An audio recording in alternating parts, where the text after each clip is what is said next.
কেন গিয়েছে চীনে সেটাও আমি আপনাদেরকে বলছি। তার আগে ওই আলাপটা একটু সেরে আসি।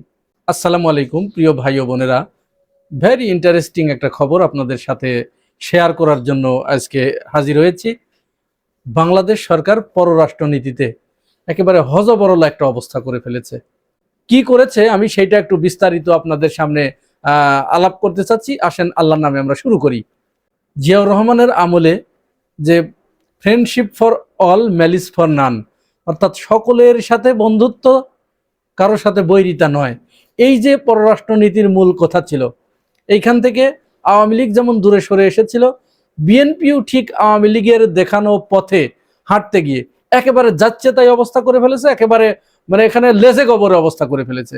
আপনারা জানেন যে ভারত এবং আমেরিকার সাথে এই সরকার, বিএনপি সরকার, সম্পর্কটাকে খুব জোরদার করার জন্য উঠে পড়ে লেগেছিল।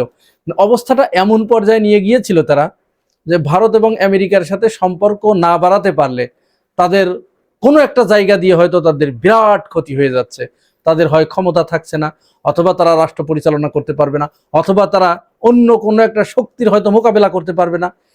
এই চিন্তায় তারা অস্থির হয়ে গিয়েছিল। ফলে তারা কি হলো, রাশিয়া থেকে তেল কিনবে, সেটাও আমেরিকার অনুমতি লাগবে। আবার নেপাল থেকে গ্যাস নিয়ে আসবে, সেটা ভারতের অনুমতি লাগবে। এইগুলো বিএনপির মন্ত্রীরা একেবারে প্রকাশ্যে বলেছে, আমি বানিয়ে বলছি না। এই যে শুনুন, নেপালের যে ক্যাপাসিটি, নেপাল আরো বেশি করে আমাদের কাছে বিক্রি করতে চায়, কিন্তু সেটা তো ইন্ডিয়ার মাধ্যমে আসতে হবে। তো অর্থাৎ পররাষ্ট্রনীতিতে এই যে অন্য দেশের উপরে নতজানু হয়ে যাওয়া, তার উপরে নির্ভরশীল হয়ে যাওয়া, এর খেসারত এখন দিতে হচ্ছে এই সরকারকে। তাদের কেবলা পরিবর্তন করে চীনের দিকেই ঠিক রুজু হলো।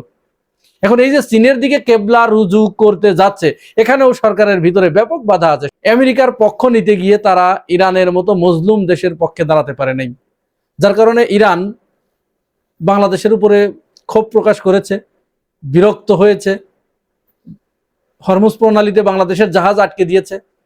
এখন যখন আমেরিকা থেকে সেই কাঙ্ক্ষিত যা চাওয়ার সেটা যখন পায় নাই, এখন তাদের মাথা খারাপ হয়ে গেছে, অস্থির হয়ে গেছে সরকার। এখন আপনারা জানেন, আগেই একটু বলে রাখি, চীনে চলে গেছে মির্জা ফখরুল ইসলাম আলমগীর এবং প্রধানমন্ত্রীর অর্থ এবং পরিকল্পনা উপদেষ্টা তিতুমির। মির্জা ফখরুল ইসলাম আলমগীর গেছে গত রবিবারে, আর আজ সোমবার ভোরে প্রধানমন্ত্রীর অর্থ এবং পরিকল্পনা উপদেষ্টা তিতুমির তিনি গেছেন। কেন গিয়েছে চীনে সেটাও আমি আপনাদেরকে বলছি। তার আগে ওই আলাপটা একটু সেরে আসি। তাহলে আমেরিকার কাছ থেকে যখন তারা কাঙ্ক্ষিত রেসপন্স পায় নাই, IMF এ 35,000 কোটি টাকা যে ঋণ চেয়েছিল, সেই ঋণ IMF দেয় নাই। তারা পরিষ্কার করে বলে দিয়েছে যে না, তোমরা ব্যাংক সংশোধন আইন পাশ করে লুটেরাদের, যারা লুটপাট করেছিল, ব্যাংক ব্যবস্থাকে যারা ধ্বংস করে ফেলেছিল এবং বিদেশে অর্থ পাচার করেছিল, তোমরা তাদেরকে পুনর্বাসন করতে চাচ্ছ, করেছো ব্যাংক সংশোধন আইন পাশ করে, তার মানে তোমাদেরকে এই টাকা দিব না। আমির খসরু মাহমুদের নেতৃত্বে সেখানে যারা গিয়েছিল তাদেরকে হতাশ করে ফিরে দিয়েছে। IMF টাকা দেয় নাই। আমেরিকার কাছে যা চেয়েছিল, ভেবেছিল যে খলিলুর রহমানের মাধ্যমে আমেরিকার কাছ থেকে হাতি ঘোড়া সব নিয়ে চলে আসবে। খলিলুর রহমানও যখন আমেরিকা থেকে খালি হাতে ঢ্যাংড্যাঙাতে চলে আসলো, তখন আর কি করবে? এইবার তারা তাদের কেবলা পরিবর্তন করে চীনের দিকেই ঠিক রুজু হলো। এখন এই যে চীনের দিকে কেবলা রুজু করতে যাচ্ছে, এখানেও সরকারের ভিতরে ব্যাপক বাধা আছে। সরকারের ভিতরে, আগেই বলছি, বারবার আপনারা এই জিনিসটি শুনেছেন, সরকারের ভিতরে একটা বিরাট গোষ্ঠী আছে যারা এই বিএনপি সরকারকে ভারতমুখী হতে বাধ্য করেছে।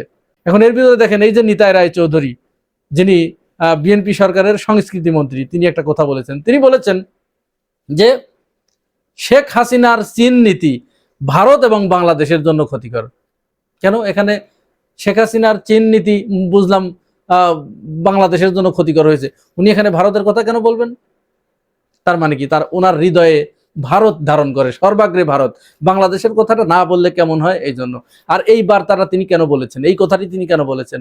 এই কথাটি তিনি তখন বলেছেন যখন মির্জা ফখরুল ইসলাম আলমগীর এবং প্রধানমন্ত্রীর অর্থ উপদেষ্টা এবং আরো রাজনৈতিক নেতৃবৃন্দ চীন সফরে যাওয়ার জন্য প্রস্তুতি নিচ্ছেন।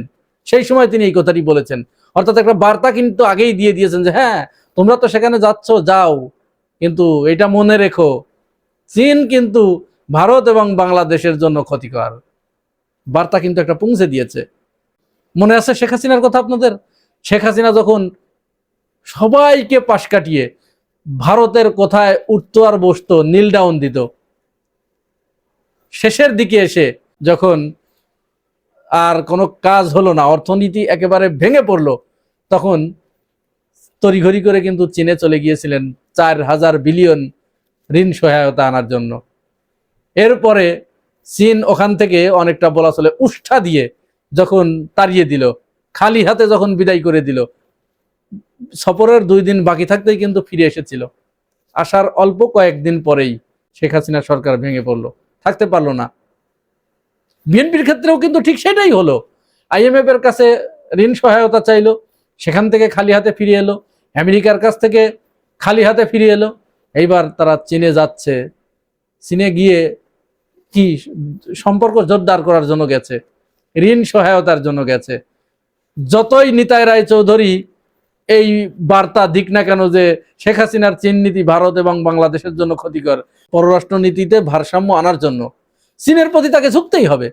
আমার তো কারো বন্ধু বানানোর দরকার নেই, কারো শত্রু বানানোর দরকার নেই। ভারত আমার শত্রু বানানোর দরকার নাই। ভারতও আমার বন্ধু থাক, চীনও আমার বন্ধু থাক। আমার স্বার্থ যেখানে দরকার, আমার যার যার কাছ থেকে নেওয়া দরকার, এমনকি আমি পাকিস্তানের কাছ থেকেও নিব, আমার তো কোনো সমস্যা নেই। তাহলে আমি ভারতের কথা মতো কেন আমাকে প্রসাব করতে হবে? ভারতের কথা মতো কেন আমাকে পায়খানা করতে হবে? এইটা তো চরম খারাপ। এখন আসেন চীনে যে গেল, চীন কি এমনি এমনি সবকিছু দিয়ে দেবে? সম্পর্ক উন্নয়নের জন্যই কিন্তু গিয়েছে। এখন চীনের কাছে যে যখন এই আলাপ করবে, এই আলাপটা যখন আলোচনার টেবিলে উঠবে যে আমাদেরকে সহযোগিতা করুন, তখন চীন কি একেবারে এমনি এমনি দুহাত উজাড় করে দিয়ে দেবে? তা কিন্তু দেবে না।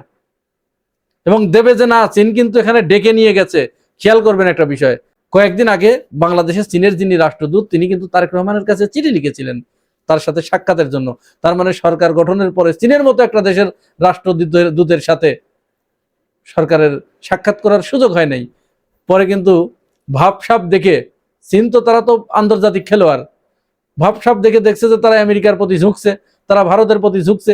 আর বাংলাদেশে ভারত এবং আমেরিকার উপস্থিতি বৃদ্ধি মানেই চীনের উপস্থিতি খর্ব করা, চীনের স্বার্থ খর্ব করা। যার কারণে চীন একটা বার্তা দিল যে আপনার সাথে দেখা করতে চাই। এখন আলোচনার টেবিলে প্রথম যে কথাটি আসবে যে ঠিক আছে, তুমি তো IMF এর কাছে গেছো, IMF তোমাকে ফেরত দিয়েছে খালি হাতে। তুমি আমেরিকার কাছে গেছো, আমেরিকা তোমাকে ফেরত দিয়েছে খালি হাতে। তুমি ভারতের কাছ থেকেও কোনোদিন কিচ্ছু পাবা না, কারণ ভারত এমন একটা দেশ, ও শুধু নেবে, ও কাউকে কোনোদিন দিতে জানে না। তাহলে চীন বলবে যে তুমি যেহেতু কোনো জায়গা থেকে কোনো কিছু পাচ্ছ না, এখন আমার একটা শর্ত আছে, যদি আমার এই শর্ত তুমি পালন করতে পারো, তাহলে তুমি কি চাও আমি তোমার জন্য দিতে প্রস্তুত আছি। তুমি যা যা চাও এই নাও, সবকিছু দিয়ে দিলাম। এখন আমাকে একটা জিনিস দিতে হবে, ওই তিস্তা প্রকল্প, এটা আমাকে দিতে হবে। এখন বলেন, এই তিস্তা প্রকল্প ছাড়া আপনারা লিখে রাখতে পারেন, চীন বাংলাদেশকে আর একটি কানা পাইও দেবে না। তিস্তা প্রকল্প চীনকে দিতেই হবে। এবং আমরা যারা বাংলাদেশের জনগণ, তারা মনে করি অবশ্যই তিস্তা প্রকল্প চীনকে দিতে হবে।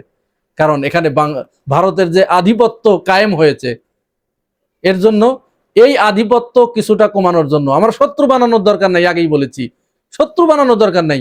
আমার স্বার্থ আগে দেখতে হবে।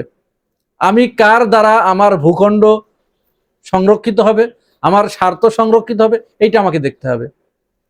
অন্য কার কি হচ্ছে সেটা তো কেউ তো আমার চিন্তা করবে না। আন্তর্জাতিক পর্যায়ে ভূ রাজনীতি যেটা, এই ভূ রাজনীতিতে কিন্তু কেউ কোনোদিন অন্য কারো চিন্তা করে না, কোনোদিনও করবে না। তাহলে চীনকে যদি আমি এখানে স্পেস দেই, তিস্তা প্রকল্পের কাজ যদি চীনকে দেই, ভারত অন্য যেগুলো করছে সেগুলো করুক। এমনকি আমেরিকার সাথেও আমাদের সম্পর্ক লাগবে, তুরস্কের সাথে আমাদের সম্পর্ক বৃদ্ধি করতে হবে, পাকিস্তানের সাথে সম্পর্ক বৃদ্ধি করতে হবে, ইরানের সাথে সম্পর্ক বৃদ্ধি করতে হবে। যেখানে যেখানে আমার যতটুকু সুযোগ আছে, সৌদি আরবের সাথে আমার সম্পর্ক বৃদ্ধি করতে হবে। এই দেশগুলো লাগবে আমার অর্থনৈতিক পুনর্গঠনের জন্য, আমার অবকাঠামোগত উন্নয়নের জন্য। এই সমস্ত দেশের সহযোগিতা আমার লাগবে। এই আন্তর্জাতিক সম্পর্কটা কিন্তু লম্বা হয় টেক অ্যান্ড গিভ এই নীতিতে। তাহলে আমাকে তাকে কিছু দিতে হবে আর আমার কিছু নিতে হবে। এখন এর ভিতরেই উইন উইন সিচুয়েশনে থাকতে হবে উভয় পক্ষকে।